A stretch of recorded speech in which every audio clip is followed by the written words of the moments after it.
Welcome to the deep dive. When you look at cruise ships, it's easy to just think, okay, big ones, small ones, that's it.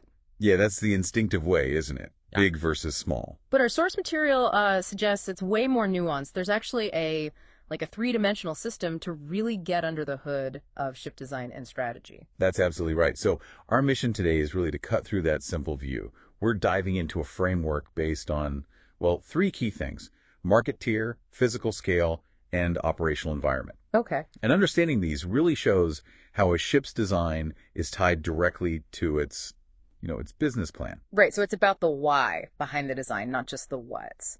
So these three axes, they define every single vessel out there. Pretty much, yes. Market tier, scale, environment. Let's start with market tier. This is all about the service, the experience, and ultimately the price. And the core difference here isn't just like fancier cabins. Not primarily, no.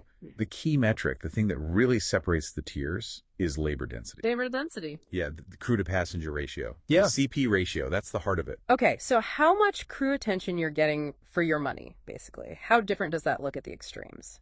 Well, at the luxury end, the whole ship is designed around providing intense personal service. They're aiming for a CP ratio of maybe 1-to-1, sometimes even better. One crew member per passenger. Wow. Or close to it.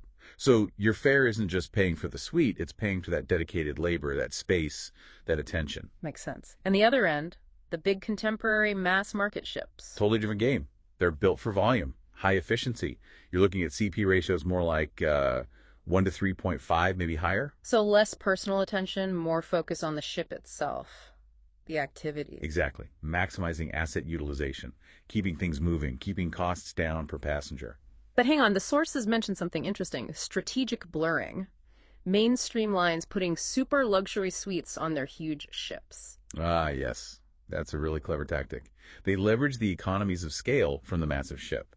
Right, the lower operating costs per person overall. But then they carve out these exclusive high-service zones, like a ship within a ship, Yeah. and charge proper luxury prices for them. So they get the efficiency of mass market and the high margins of luxury all on one hull. Precisely. It's smart financial engineering, really. Yeah. Segmenting the market internally. Okay, let's shift gears. Axis number 2, operational environment. This sounds more about physics, geography. It is. This is where physical limits dictate the design. If market tier is about economics, this is about, well, inescapable reality.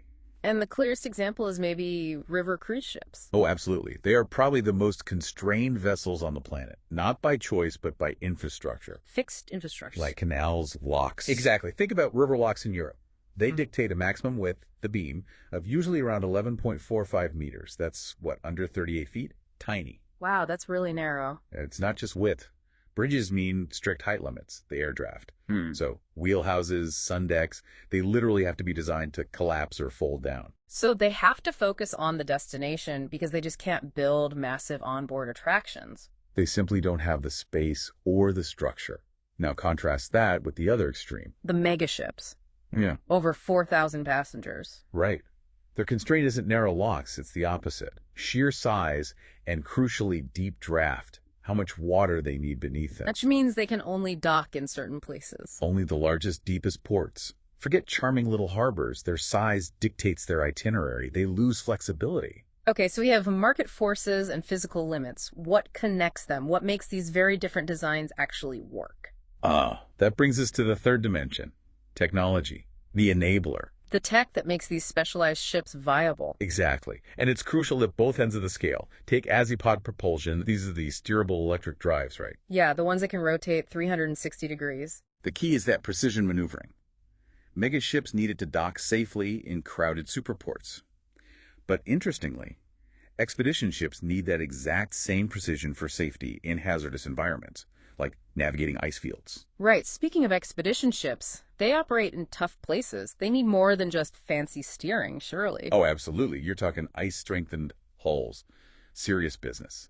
They need specific polar class ratings, like PC5 or PC6, which tells you how much ice they can handle. And something called dynamic positioning, DP. Yes, DP systems. Hugely important. This tech lets the ship hold its exact position using its thrusters, without dropping anchor. Why is not anchoring so important? Environmental compliance, mainly. In sensitive areas like polar regions or coral reefs, anchoring can cause massive damage to the seabed. DP avoids that. It's often mandatory. So it's not just a cool feature, it's essential for access and responsibility. It's fundamental. It allows them to operate where they need to, safely and legally. Okay, so wrapping this up. The big takeaway for you listening seems to be that a cruise ship isn't just designed, it's engineered around constraints. Exactly. Whether it's the cost of labor, the width of a lock, the depth of a port, or the presence of ice, the design is a direct response to overcoming specific physical and economic hurdles. It's a balancing act between capability and cost. It really is. And maybe a final thought to leave you with. Think about that high-cost tech, like the dynamic positioning or the ice-rated hulls. Yeah. That massive investment isn't just an add-on or an upgrade. For those specialized expedition or polar ships, it's the absolute price of entry. It's non-negotiable. Yeah. It dictates risk management, environmental compliance, and fundamentally, which operational environments that ship can even exist in. It's the cost of playing the game in those extreme niches.